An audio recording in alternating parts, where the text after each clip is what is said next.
A las buenas, seres humanos. Hoy quiero presentaros al primer autor que se atrevió a firmar una obra con su nombre, Gonzalo de Berceo. Y eso, a pesar de que ninguna de las historias había sido idea suya.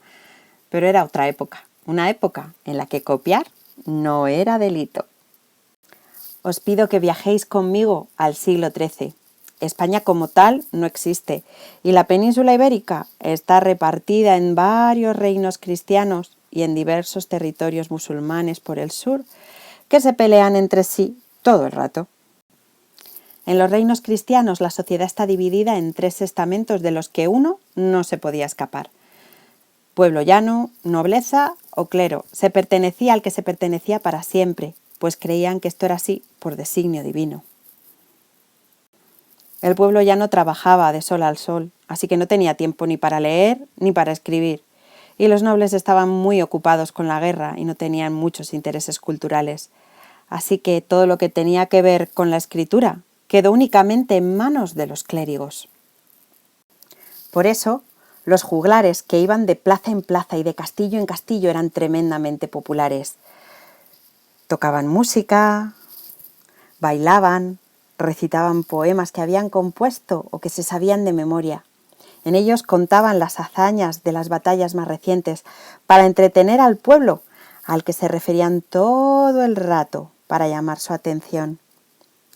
Y por eso mismo no se ponían a contar las sílabas con los dedos, usaban rima sonante y métrica irregular, que es lo que nos sale más natural, como a los hip hoperos de hoy en día.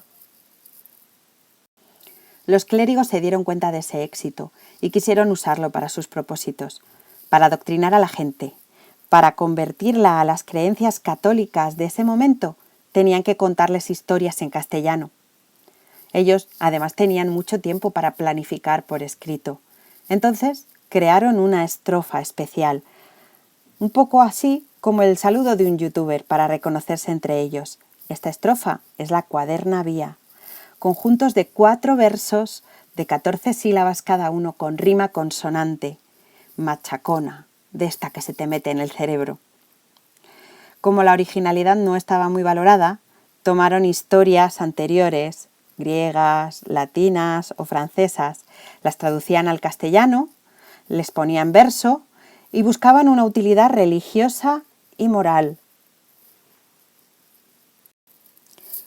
Y así llegamos a nuestro riojano, Gonzalo de Berceo, un tío muy culto, formado en los Estudios Generales de Palencia, que era lo más parecido que tenían en la época a una universidad. Era un religioso, un sacerdote, y tenía muy claro que lo que hacía era importante, por eso firmaba su obra. En ella siempre usa la cuaderna vía porque es un autor culto, pero como quería atraer a su público, apelaba a los receptores en segunda persona y usaba las repeticiones y los epítetos épicos de los juglares. En este caso él se los dedica a la Virgen, a la que siempre le pone el mismo piropo, para reconocerla, para que quede claro. La obra por la que ha pasado a la historia son los Milagros de Nuestra Señora, que como su nombre indica, son una serie de historias en las que se cuentan milagros que supuestamente habría hecho la Virgen María, la Madre de Jesús. Berceo no se inventa todas estas historias. A él le llegan a través de manuscritos franceses o se las cuentan viajeros que van por el Camino de Santiago y su convento estaba allí en medio del Camino de Santiago. La obra comienza con un prólogo alegórico. Él nos cuenta que está en un prado verde maravilloso, rodeado de árboles, con el aroma de las flores, con agua corriente, con trinos de pájaros y que está en una perfecta calma. Este prado representa a la Virgen María como lugar de reposo para los cristianos. Y después de esto empieza a contarnos las 25 historias, esos 25 milagros distintos. Aunque son distintos, tienen todos una estructura muy parecida. Siempre pasa más o menos lo mismo. Hay un personaje que es muy devoto de la Virgen, que le reza muchos Ave Marías, muchos rosarios, pero como es un ser humano, en algún momento se mete en problemas, hace algo incorrecto que le pone en peligro y no sabe qué hacer. Así que es la Virgen quien va a salvarlo. Y después del milagro, el personaje cambia de conducta o va al cielo si se ha muerto. Es un poco como el cuarto milenio de la época y Berceo era su Iker Jiménez, contándoles historias, leyendas urbanas que en este caso eran rurales. ¿Y tú? ¿Te crees todo lo que te cuentan?